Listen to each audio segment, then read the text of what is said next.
Hey guys, welcome back to my channel. So today I wanted to do a end of year book tag. I just have a few questions that I want to answer about books that I've read this year, just kind of do a wrap up. It's still the middle of December. It's December like 5th or 6th today. It's the 5th. Today's December 5th, so I still have a month of reading left, but I'm going to be heading out of town for a week before Christmas, and I just kind of wanted to have some of this kind of talked about beforehand, and then if anything changes I'll let you guys know, like in my December wrap up, if like any of the books I read this month change anything about my answers. But I thought it would be a good time. I want to try to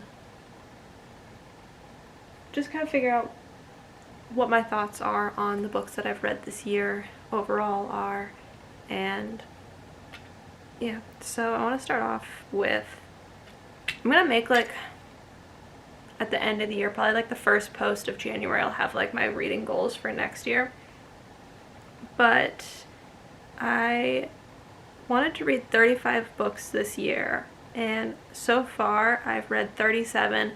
Some of these were short stories, but I know I'm going to finish at least a few more books before the year is up. So I feel like it kind of evens out, even though I had like some novellas and some short stories on here. Yeah, I think I read a good variety of books this year. I read a couple of shorter series, and I did 2 rereads this year. 3 rereads this year, and 37 books total. So the first question is, are there any books that I started and haven't finished this year? And the answer to that is absolutely yes. There was one book that I started in January before I even started my channel that I have not finished yet, and that is, you can kind of see it right at the corner of the screen here, that's the 3rd book in the Crescent City series. I made it about 100 pages into that book and was just in such a reading slump that I could not continue it. It was just not in the cards. I don't know. I've read all of ACOTAR, I've read all of Throne of Glass, and I really enjoyed both of those series, but I did struggle a lot with A Court of Silver Flames as well. That one took me probably like 2 or 3 months to get through. But right before the 3rd Crescent City book came out, I reread the first 2 books and just put myself into such a horrible reading slump that I was like, I don't want to think about fantasy books at all. I didn't want to read at all. And like I said, I think I made it 100 pages into the book, and I don't want to say I DNF'd it because I plan on going back to it at some point, but I honestly never really think about it, and it really was disappointing to me because it was such an anticipated release for me this year.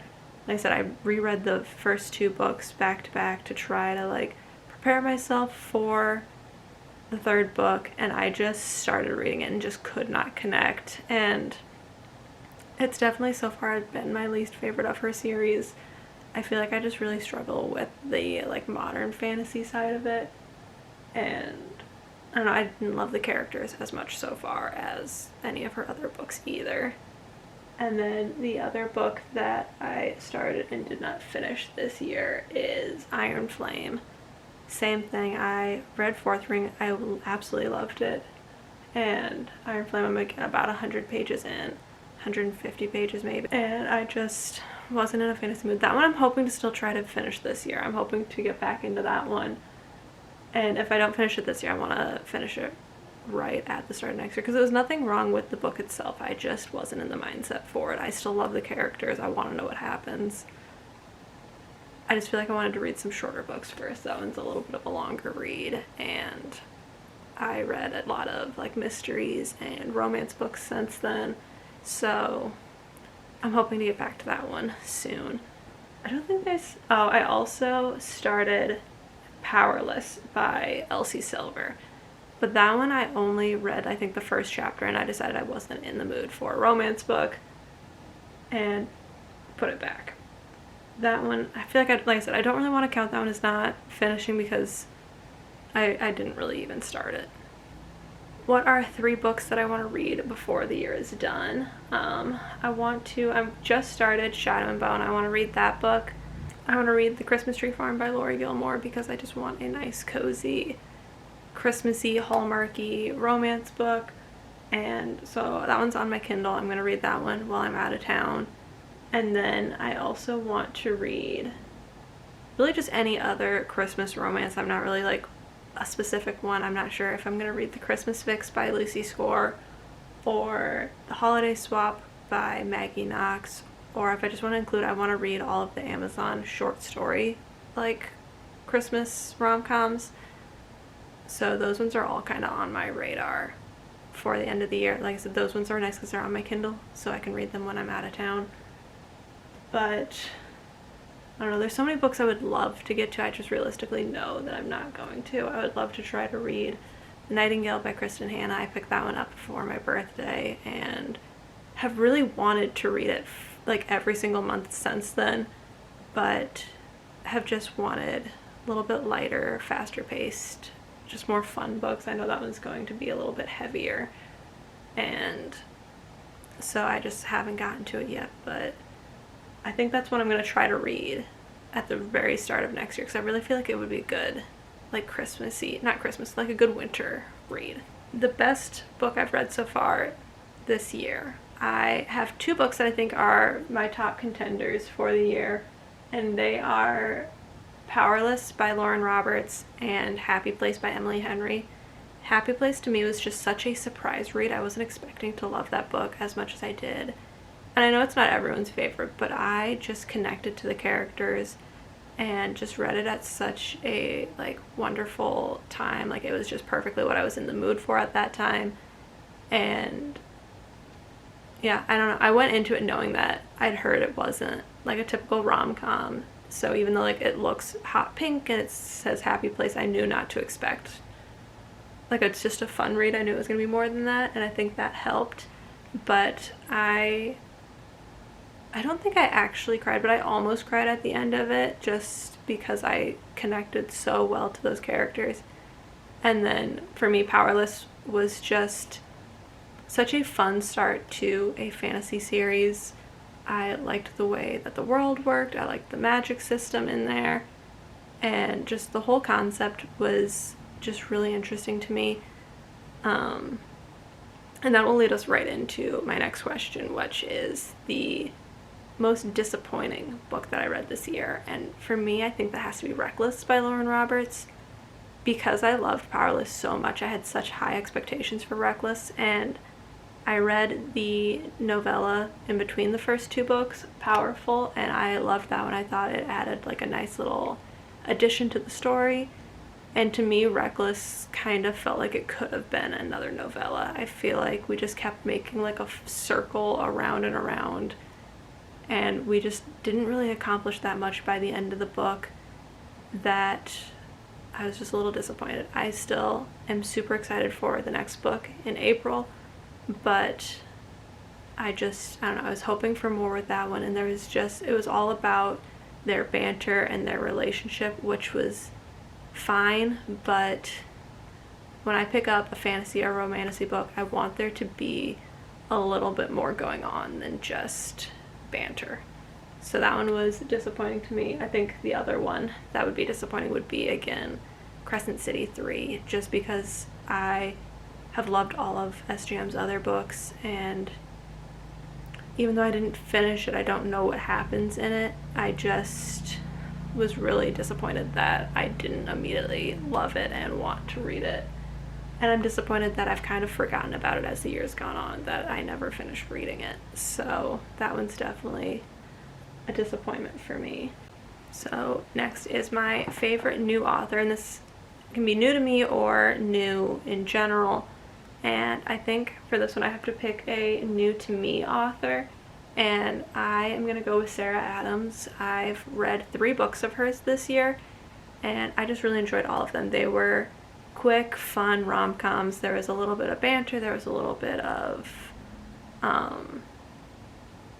like there's a little bit more depth to them. Like it wasn't just all jokes. There was always like a little bit something else with them, but it wasn't too deep.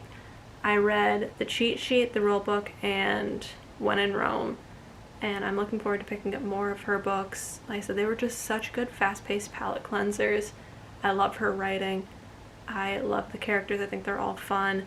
She does write sometimes the characters as being a little bit quirky, a little bit like, I don't know, I think they try to be funny a little bit too much, but when I'm reading a rom-com, I kind of expect that going into it. I know that it's gonna try to be funny, it's gonna be a little bit outlandish, and they're not gonna like, especially because she writes from like their inner monologue, like it's their thoughts going through their head. But like I said, I really enjoy her characters. I think they have a little bit of depth to them that you wouldn't expect, and I think I liked her non-sports one better than the sports one. I think the sports didn't quite work the way I wanted it to as like a rom-com, but I've never read any other sports romances, so I'm not really sure what else to expect. But I did really love When in Rome. I love the small town aspect of that. This year I picked up a lot more romance books, more mystery thrillers, and so I never would have thought that I would say a romance author would be one of my favorites. And then on the other side, another new favorite of mine would be Frida McFadden. I've read 5 of her books now and have liked 4 out of the 5 of them. I read the first 3 books in the Housemaid trilogy, as well as the short story, and then I also read The Boyfriend and Never Lie, and I really loved The Housemaid. The second one I thought was fine, I liked the first one better, but the second one was still good. I was like pleasantly surprised with that one. But the third one I thought I could have went without. Same with the short story. Those ones just didn't really work out for me. I think I was we'd had a happy like wrap up with the first 2. I didn't need a third book. And then The Boyfriend, for me, the twist at the end really got me. I like her writing. I love how fast paced they are. And I love how like every chapter is so short, so you can just really like fly through the books. I read Never Lie in like I think 2 or 3 days, and it wasn't like I sat down and just read them all day. It was just in my free time. But Never Lie I think would probably be my favorite of her books so far. I have one more of her books on my shelves. I have The Inmate on my shelf, and I've already pre-ordered The Crash that comes out in January. So definitely going to continue reading hers and Sarah Adams' books next year, and just look forward to seeing more of what they write. I think both of those 2 have become auto-buy authors for me. I already pre-ordered Sarah Adams' new book that's coming out, so definitely gonna keep reading both of those 2. So my new favorite character of the year. This one's hard for me because I feel like I don't know, I feel like I'm definitely more of a plot-driven reader than a character-driven reader. So I feel like unless I really connect to characters, I don't remember a ton of them. But I would probably say Harriet's up there from Happy Place by Emily Henry. Like I said, I just really connected to her. And then ones like I didn't connect to but I still really enjoyed, I liked Willa from Heartless by Elsie Silver. I just thought she was really fun, and she was the whole reason I enjoyed the book. Like, Cade was fine, but I don't know, he was a little too grumpy for me, but she was just such a fun character. Oh, it's not like one specific character, but I really enjoyed all of the characters in Powerless by Lauren Roberts. I really enjoyed all of those characters. I liked Peyton, I liked Kai, I can't remember it now, but Kai's brother and the friend. I loved all of them so much, and I'm excited to see where they go. I liked Violet from Fourth Wing, but I kind of went back and forth with her. I feel like there was parts of her that I really enjoyed and parts of her that I did not. But I think those would probably be my top characters so far. But I feel like I could maybe see that changing as I read Shadow and Bone, because I just really like the way that Leigh Bardugo has written characters in the past, so I wouldn't be surprised if I find a new favorite there. So a book that made me cry, I think the only one that I may have cried during was Happy Place. I don't think any other books made me cry this year. If I would have done this challenge last year, I would have 100% said Kingdom of Ash. I sobbed during that book. But I don't know, no books have really made me cry this year. yet. I don't think any will though. I don't know, it takes a lot for me to cry for a book. So for me, I feel like I only cry when it's like a longer series that I've become so invested with the characters that then, like, there's just so much. And honestly, I feel like with a lot of series, half the time I cry not because like something bad happened, but once it's like the end of a series and it's like it's over, I feel like that's what I feel is like I don't want those characters to be gone. I don't want that story to be over. If you guys want to see like a actual like tier ranking of every single book that I've read, like my actual thoughts, if I recommend them, if I can pick out like my favorites and least favorites, definitely let me know in the comments. I think it would be a really fun video to film, and I think it'd be a good way to like look back on some of the books that I read this year, because I feel like I don't remember reading 37 books, but clearly I did. But I really hope you guys enjoyed the video, and I post videos every single week, and I will see you guys next time. Bye.